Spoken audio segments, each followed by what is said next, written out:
Hi, and welcome to week 2 of the Healthy Living Series Challenge. This week, we will talk about moving your body, fueling your body, and creating an environment that is helpful to the healthy lifestyle that you are striving to live. Our bodies are designed to move. Actually, we work best when we move. The human body is so incredible, and it really functions best when it's active. In the modern world, we have arrived at a daily routine that involves very little movement. We sit all day, we all have access to cars and we drive everywhere. We camp out in front of the TV when we get home from work. We have too much external stimuli coming from all around us, so we don't know what to do and we just sit there.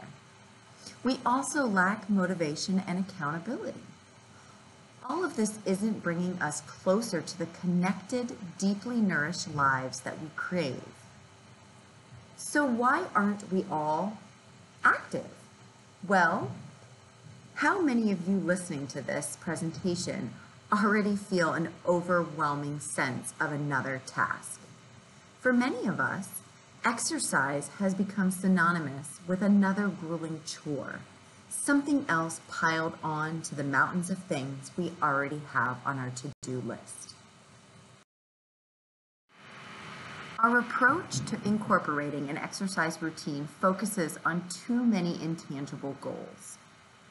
Those that seem far off, like losing 20 pounds or getting that six-pack.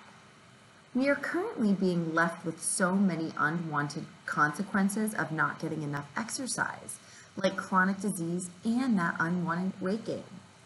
The goal of this presentation is to shift you past the thought of, I know I need to exercise, but, and shift you into the concept of movement in a way that cultivates positive feelings, happiness, and balance for you as an individual. Let's go ahead and talk about 5 strategies to adding more movement. Strategy 1, choose an activity that you love. Strategy 2, commit to moving more and count it. Strategy 3, make every. Strategy 4, give yourself permission to prioritize self-care. Many of us have the personality type of being a caregiver. We prioritize others and generally put ourselves last. It's pretty challenging to slow down and make self-care a priority because in our culture, we base a lot of our self-worth on productivity and business. The paradox is that our health suffers and we can easily spiral out of control, which this generally tends to affect other areas of our life, like our relationships and our work and our satisfaction with life in general. Movement is a big part of our self-care. So instead of thinking of it as a chore, let's think of it as a gift to ourselves. And finally, strategy 5, make the connection between movement and your larger values. Do you remember talking about core values? We are more likely to stick to something that relates to our core values or if there's a strong why behind it. So go back to those core values and try to connect any movement values that you have with the values you discovered about yourself. Use the Move Your Body worksheet as a tool to discover how and why you want to move. Remember, there is power in movement, and as you can see from the benefits listed here, it's time to empower yourself to move more by finding what feels good for you.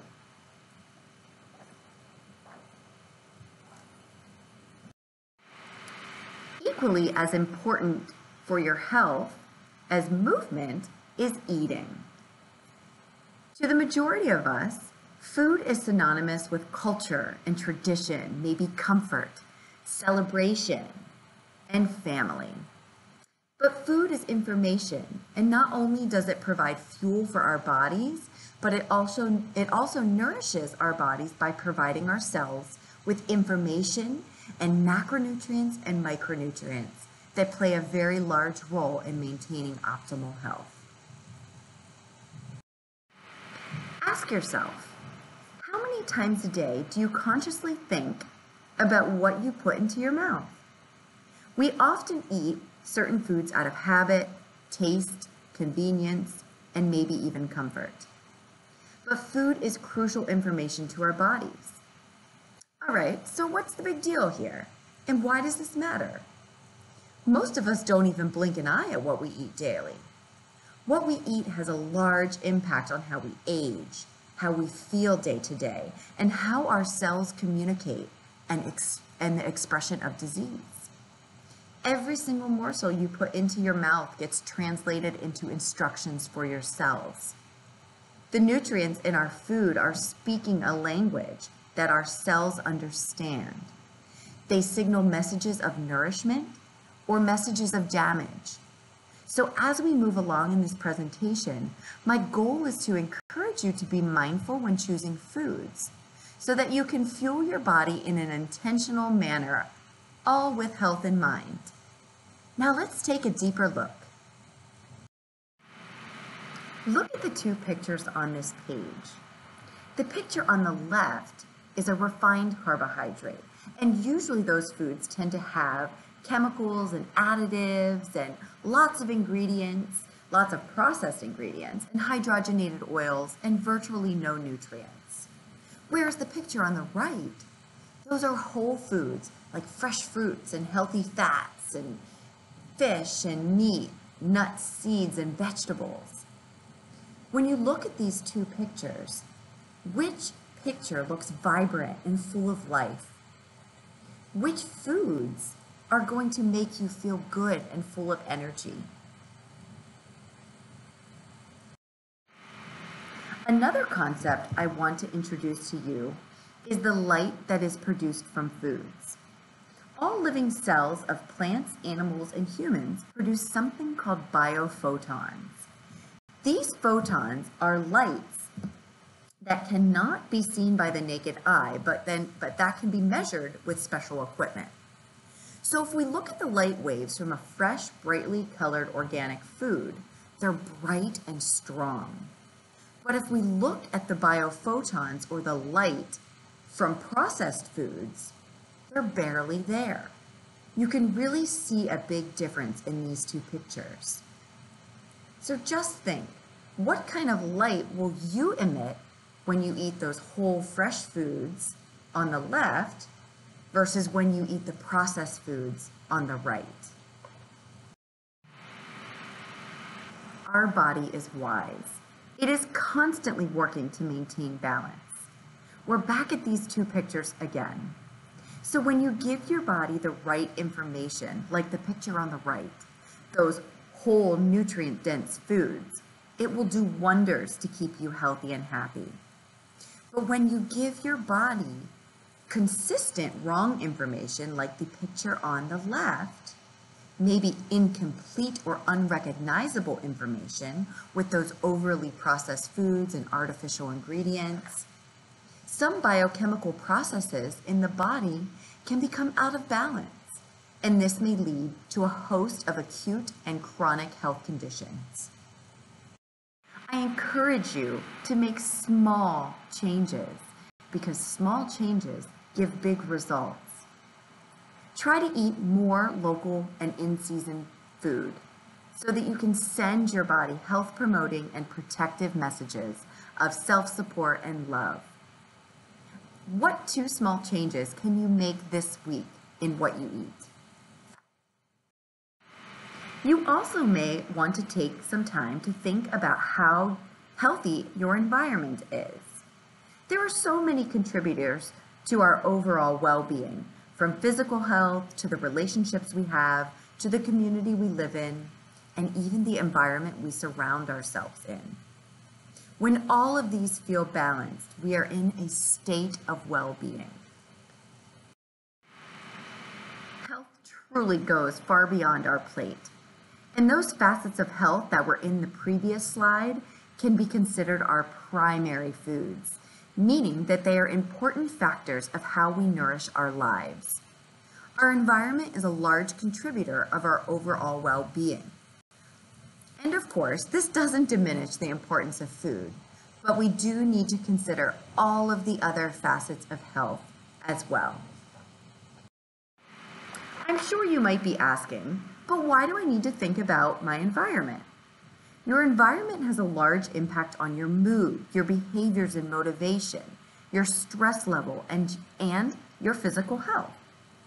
Your personal environment consists of everything and everyone that you come in contact with each day. Your physical surroundings and your relationships, and also those sights and sounds and smells, even those consistent words you use often, matter. It is really true. We are a product of our environment.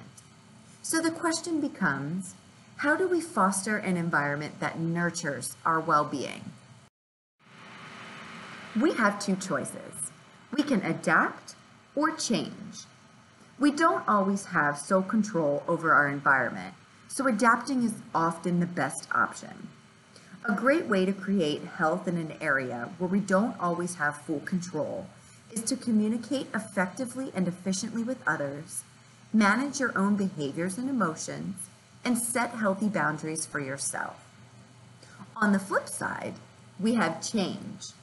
There are things we do have full control over, like what we drink and removing the chemicals in our cleaning and beauty products, focusing on buying natural and organic materials when possible, choosing to eat more fresh and unprocessed food items, creating a self-care routine that feels good, practicing positive self-talk, taking away all of those toxic relationships, and preparing an environment that brings comfort and happiness. So now that your wheels are turning, please turn to your Creating a Healthier Environment worksheet and answer some of the questions about your environment and how you can bridge any gaps that are holding you back from the healthy, supportive environment that you truly crave. Thank you so much for joining me this week, and have fun implementing healthy choices in your movement, the foods you choose to consume, and the environment you choose to live in.